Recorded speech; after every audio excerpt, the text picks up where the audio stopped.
And we're joined by a man who is no stranger to the Observer. Let's say a pleasant good evening to UNC Senator Dr. Tim Gopeesingh. Pleasant good evening to you, sir.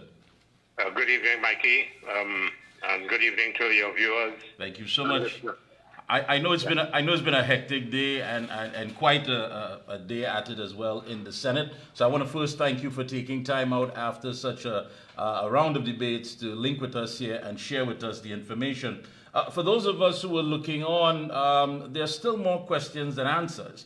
And I want to make reference to the 2024 budget when the finance minister said, in the past 8 years, our energy sector has faced substantial shocks, not only in volatile prices, but also in production declines. The prevailing conditions have made it necessary that we take action to stabilize our energy sector. With so much on the line, that should be a priority. Then what is this issue that we keep hearing about, this Dragon gas deal? Do we expect it to materialize? And if so, when? Well, the government has been persistently pinning their hopes of this country on the Dragon gas since 2016. But in doing so, they have driven oil production down to its lowest since the 1960s and gas to its lowest in 20 years low. And the government has been promising to achieve about a 3.5 billion standard cubic feet of gas since 2017. And each year they have fallen drastically short. And why have they fallen so way down in gas production? The government sat idly by, waiting on Dragon gas, while they failed to incentivize the exploration of new gas within our own border. They have failed to put out any bidding for deep water oil and gas production. And they went from 2015 to 2021 was the first time they put out a bid round. And 17 bids were put out, and only 3 of them were taken up. And it took at least about 8 months before they could have awarded the bids, the winners of the bids, in 2021, 2022. So 7 years after they came into office is the first time that they are now looking at doing deep water drilling for oil and gas. And that is where most of it resides. So they took 7 years and they did absolutely nothing. So in fact, this is one of the reasons why the energy sector over the PNM's tenure showed negative, showed decline every year since this government took over. And in 2016, the energy sector declined by 9.8%. In 2017, 0.5%. 2018, they declined a further 3.2%. 2019, decline again of 4.3%. 2020, a decline of 12.2%. And in 2021, 2.7%. 2022, 5.1%. Yeah. So they have declined about 30% as far as gas production is concerned. And from year to year, the Minister of Finance speaks about what he feels what they promised. And imagine they've brought gas production from 4.2 billion standard cubic feet per day down to 3.5 to 3, and now is about 2.6 billion standard cubic feet per day. So the gas production has decreased by about 30% over this PNM's administration. And as a result, they don't have gas for the downstream industries. At one time, there were 13 companies in Point Lisas that had to be closed. And now I think it's about 7 or 8. And well, of course, train 1 closed and trains 2, 3, and 4 are limping along. But so they don't have gas for the LNG sector. They don't have gas for the downstream industries. But you know that's not what we are being told on the outside. As a matter of fact, the Energy Minister Stuart Young in the Senate today made it quite clear that anyone who doesn't see this being something to reality to benefit the people of Venezuela and Trinidad and Tobago is not somewhat, as he put it, patriotic as the case may be. But I believe it was Senator Anna Roberts who got up and said these things cannot be dealt with in the dark. There needs to be some transparency. We simply just cannot be told that he's making visits back and forth from here to Venezuela and all is fine. And are we just to sit by and expect something to happen? Well, the issue is the lack of transparency in the discussions. You have found, he himself admitted today, Stuart Young, that Minister Young, that he has been into Venezuela at least about 8 times. He has been abroad to the United States about 12 times. But we hear nothing about the negotiations. What is it he's negotiating? Is he negotiating on behalf of NGC? Or is he negotiating on behalf of Shell? Or is he negotiating on behalf of the government? And these answers are not forthcoming. And all this government keeps hiding behind is what they call non-disclosure agreements, where the matters of the negotiations are not brought forward to the forefront. So the citizens of Trinidad and Tobago who deserve concrete assurances that negotiations would be done in a manner not only to protect the interests of taxpayers and deliver the value for our investments into the field, but also we need to be insulated from any instability or unfair advantage that can harm the equitable benefit of our citizens. And we have been asking the opposition and Mrs. Bissessar, and we have been asking for the important information regards to the negotiations, and nothing has been forthcoming. Yeah, and I think that's what the energy minister, he made reference to that, saying that all of these questions, people who are simply trying to find what is going on could put the entire deal in jeopardy. He did mention that there was some deal under the partnership that he would never speak about because he knows how sensitive the nature of those discussions were. Are we simply getting verbal acrobatics, or are we definitely need to have some concern about the fact that, even the finance minister, again, referring to the budget, he said that it is public knowledge that our diplomatic initiatives with the United States and Venezuela have been very successful, clearing the way for the September 20th, 2023 signing of an agreement with Venezuela to develop the Dragon gas field. Again, we don't know the particulars of such deal, and we are being told that if we poke around, if we ask questions, if we even try to hitch our wagon onto this, we could be jeopardizing this deal. How real is this? How could we be jeopardizing any deal when we are asking questions from the government? You have been traveling to Venezuela and to the United States, and we hear nothing about what has transpired. Now, the United States had agreed to waive the sanctions on Trinidad and Tobago dealing with Venezuela on the Dragon gas. But remember, this Dragon gas thing is since 2016. We're now in 2023. 7 years, and they have reached nowhere with it. And this is why the opposition filed this motion with 4 arms of it, which asking questions to be answered.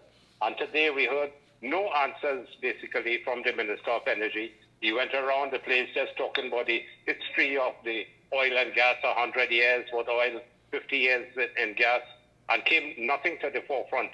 But the whole question is the geopolitical situation which exists now in terms of what is going to happen to this Dragon gas deal when the United States is clearly saying that they're going to withdraw any type of deal with the Dragon gas deal. Right. If they don't come with their, in fact, I think one of the statements made that was in Bloomberg on November 16, 2023, and Bloomberg headline was then, U.S. says all Venezuela sanctions are on table if Maduro reneges. And then there was a report, a very damning report, and the foreign report told us the Biden administration is prepared to revoke all licenses of Nicolas Maduro if he doesn't present a path towards fairer elections. And the United States Assistant Secretary of State Brian Nichols had confirmed if they do not fulfill the agreed upon steps, they will revoke the licenses issued. So what does that mean for Trinidad and Tobago? It means no matter what agreement or lobbies this government has, in the blink of an eye, the Dragon Deal, which they're talking about for 7 years, and they're pinning their hopes on gas production, it will be off. But our Dragon problems are getting worse at this present time. Yes. CARICOM Sister Guyana is in a battle to defend 2/3 of a nation, the Essequibo region, from being annexed by Venezuela.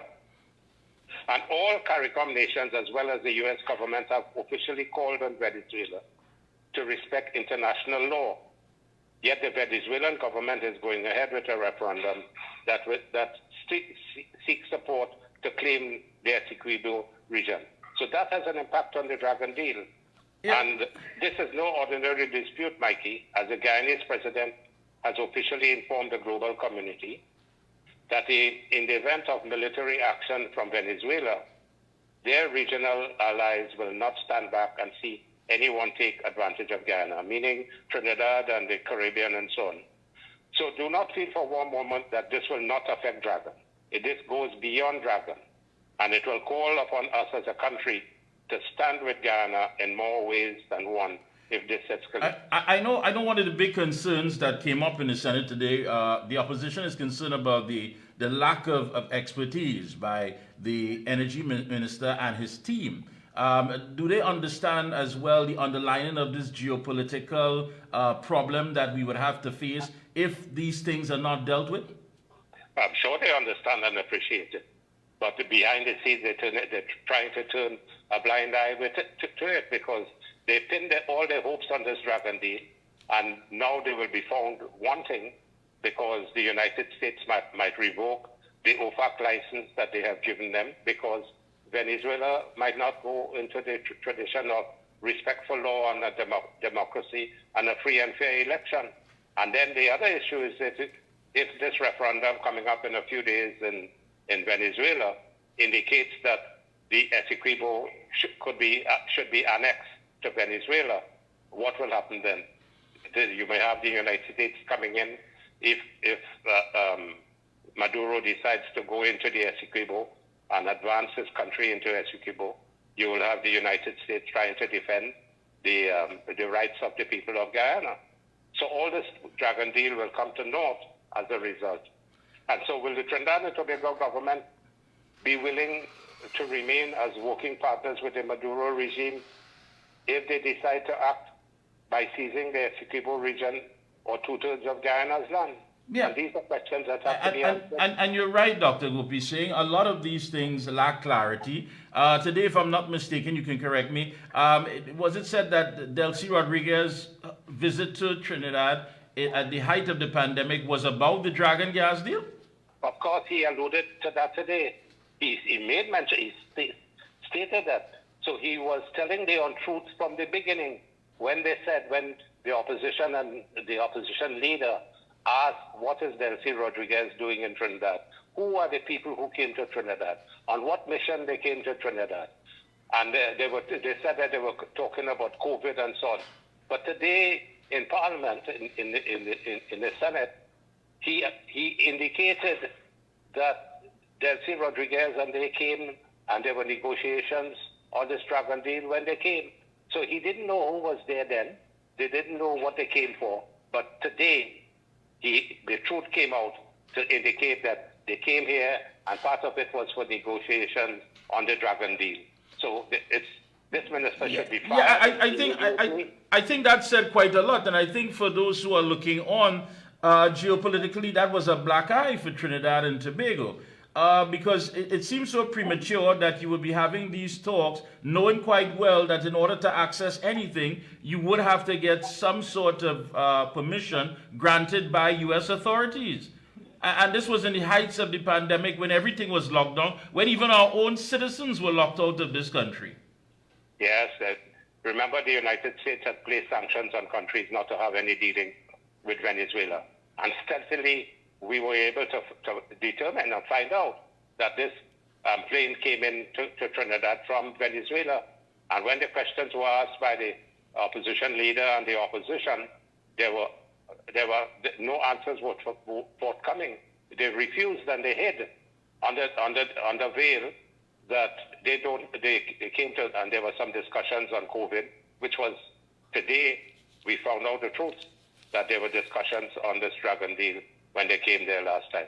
And you remember Senator Roberts mentioned today and spoke about the traffic bureau, and when they brought in this ship from Italy that came into Trinidad, and they made all sorts of rounds and stayed in port in Trinidad for a long while to try and take gas to Venezuela under one of the major dealers of gas in the world. Mentioned his name. So, yeah. That's the name of the guy. And he was managing an evasion of the gas and getting it stealthily into Venezuela. And you remember there was gas strikes in Venezuela. That's right. They were not getting the gas in Venezuela for fuel and so on. And this was a means. And I think they had about 10 ships that did this before they were caught and found out by the United States government. Yeah, it really puts us in an awkward position. I mean, quite clearly, we're not getting the core facts of this issue, and again, it puts us in a very, like I said, in a position where geopolitically we do have going to be staying a serious black eye, and hopefully, something good comes out of it. But at this point in time, do you see anything at all based on what's happening so far? In any case, who is going to spend the money, which would cost about $100 million US, to bring the pipeline to the hibiscus field from Venezuela? Remember, all the gas is in Venezuela. Yeah. And Venezuela will be collecting, having the royalties and so on from it. Trinidad will not be benefiting. So who will invest $100 million US at least to be able to and to secure gas coming to Trinidad? And what prevents President Maduro, if he becomes annoyed with Trinidad, to lock off the valve and say, well, no more of that? He has done that with about 10 companies in the energy sector over a period of time in the past, where Chavez and even he himself had locked off a number of companies and closed them down. I think one of these companies filed a suit in the United States, and they got Citigo company. They took the shares of Citigo abroad in the United States for compensation of being locked out of Venezuela. So that says a lot. I want to thank you so much again. I know it's been a long day. I want to thank you again for taking time out. And we're going to keep an eye on this. And we'll be talking to you, of course, periodically, giving an update on how things turn out. But as it stands now, there seems to be, this is definitely a dragon that is not going to be dancing in our favor, at least no time soon. No music for the dragon to dance. No music at all. Thank you so much, Dr. Gopeesingh. It's been a pleasure as always. It's a pleasure. Thank you.